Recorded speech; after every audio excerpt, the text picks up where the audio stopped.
আমরা এই মুহূর্তে আছি বারাসাতের সাহা পরিবারে। আজকে সবারই মন ভারাক্রান্ত, কেননা মা বিদায় নেবে, মা যাবে কৈলাসে। তারা কিন্তু বরণ যে তাদের পদ্ধতি, যা আচার, যে নিয়ম, অর্থাৎ সব কটা তারা পালন করছে এবং ঠাকুরকে সামনে রেখে পরিবারের প্রত্যেকে আজকে কিন্তু এসছে মাকে একবার শেষ বিদায় জানানোর জন্য, অর্থাৎ বরণ করার জন্য তারা কিন্তু রেডি এবং একে একে সবাই বরণ করছে এবং এই বরণের ফলে ওরা বলা যেতে পারে তারা মাকে বিদায় দিচ্ছে।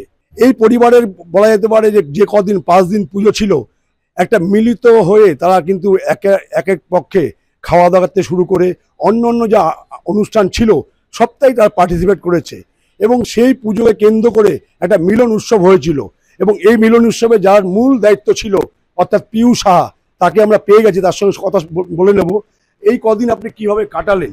সারা বছর পরিবারের সদস্যরা যে যেখানেই থাকি না কেন, এই কদিন একদম মায়ের সামনে বাড়ির প্রাঙ্গণে এসে মিলিত হই।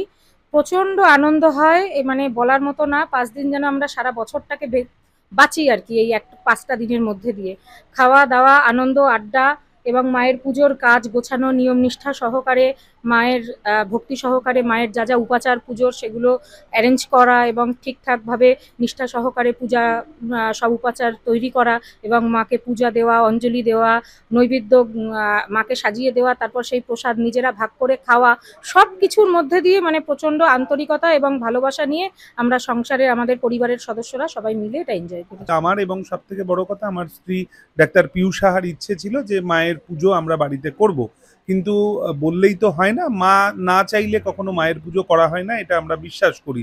তো স্বাদ এবং সাধ্য দুটোই একত্রিত হয়েছিল, তাই আমাদের বাড়িতে মায়ের পুজোর প্রচলন শুরু হয়েছিল এবং আমার মাও তখন বেঁচে ছিলেন যে সময় আমার মা এই মা দুর্গার পুজোর প্রচলন শুরু হয় এবং যখন থেকে মায়ের পুজো শুরু হলো তারপর থেকে আর আমরা সত্যি কথা বলতে কোনো কিছু চিন্তা করি না। সময় আসলে আমরা গোছগাছ করি, মায়েরটা মা ঠিক জুটিয়ে নেন। এটা বিষণ্ণতার পুরো পরিবার, অর্থাৎ মা বিদায় নিচ্ছে, তার জন্য বলা যেতে পারে 8 থেকে 80 সবারই মন খারাপ। অনেকে কথা বলতে পারছে না, বলতে গিয়ে কেঁদে দিচ্ছে।